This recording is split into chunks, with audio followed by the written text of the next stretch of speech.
I'm going to demonstrate how to do a tubular cast on for 1x1 ribbing.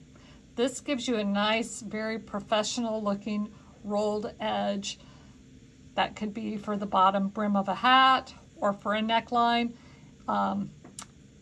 Can be in the round. It can also be for an item that's worked flat. And this is normally worked over an even number of stitches. For this tubular cast on, we need a long tail, and the tail end is going to go over my thumb. The working yarn from the ball will be over my index finger.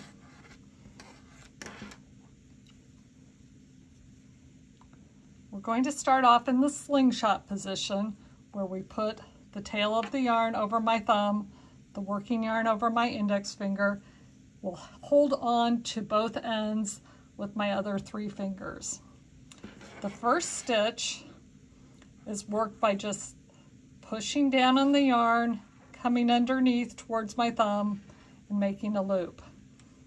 You can check that this is correct because the yarn going towards my thumb should be closer to the point of the needle. So that actually is the first stitch, and that is a knit stitch. The second stitch is a purl stitch, and we're going to work that as follows. We come to the outside of the index finger yarn and underneath, and then we go on top of the thumb yarn and underneath, and then we just bring our index finger forward. That made a purl stitch.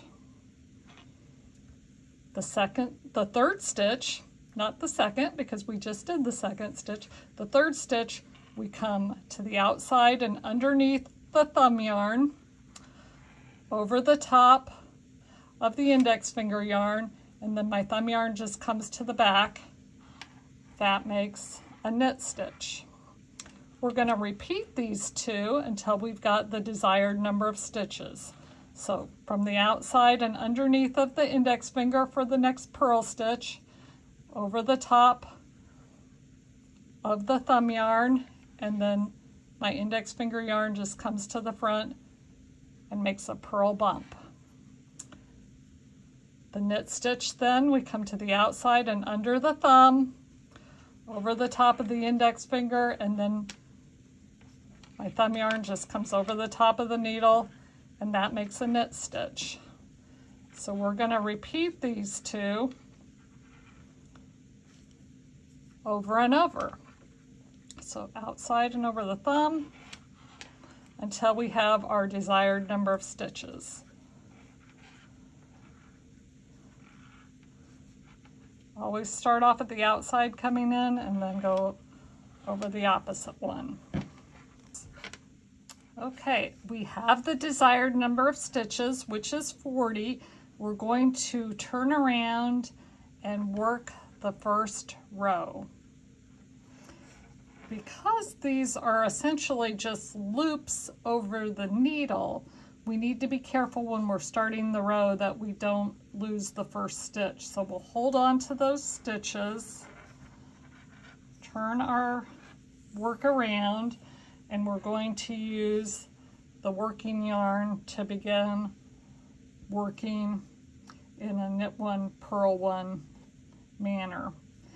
Now the way we cast these on makes the knit stitches twisted so they aren't oriented in the right direction.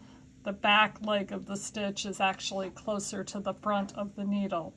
So for this first round, we're going to knit, actually for the first 2 rounds or rows, we're going to knit into the back of the stitch.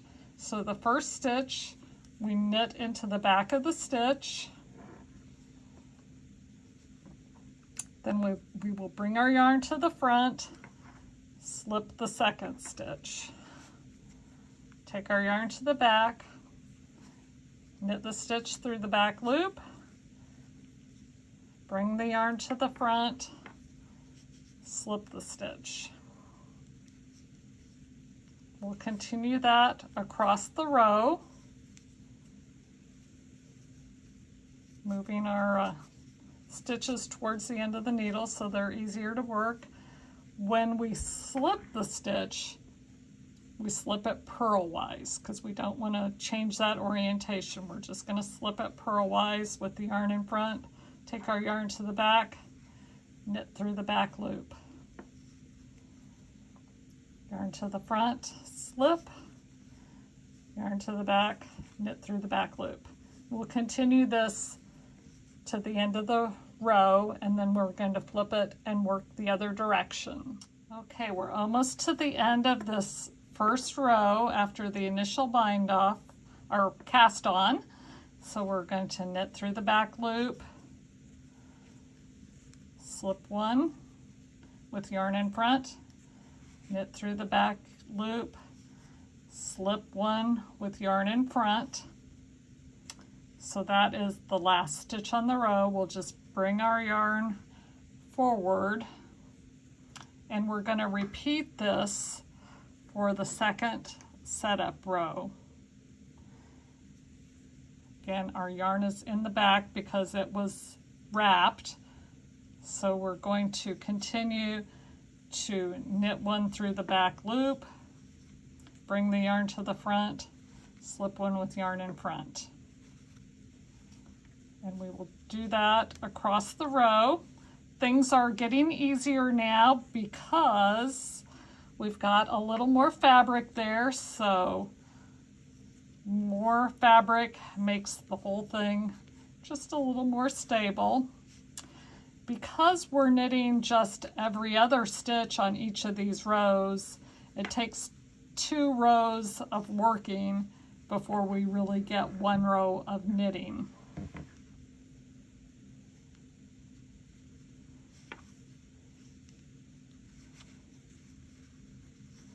So we'll continue across this row until we get to the end, and then we can join it to work in the round or continue working back and forth. Now we will have, when we join to work in the round, we will have a little gap that we have to close up at the end, but I'll show you how to do that.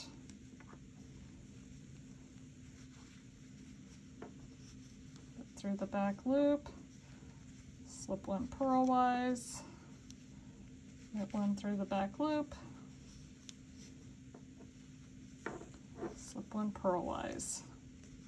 We'll continue this to the end of the row. Okay, I'm almost to the end of the second setup row. So I've got 3 stitches left. I'm going to slip one purlwise with the yarn in front, take my yarn to the back, knit the stitch through the back loop, and then bring my yarn forward and slip one purlwise. Now we are ready to either continue working flat or join to knit in the round.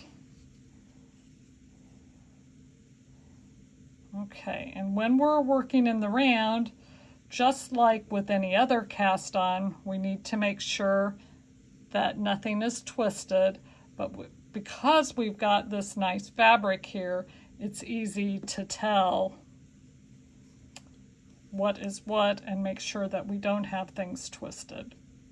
So we are going to go ahead and join, and this will start off with a knit stitch, and now it's not going to be through the back loop, it's just going to be a regular knit stitch and then a purl stitch. And we'll continue to go around in this manner till we've got our desired amount of ribbing. Once we've got a few rows of knitting, then we can use our tail yarn to join everything together. So that is how you work a tubular cast on for 1x1 ribbing. Don't forget to hit like, subscribe, and ring that notification bell if you'd like to be notified when a new episode comes out. Here's another video I think you'll enjoy.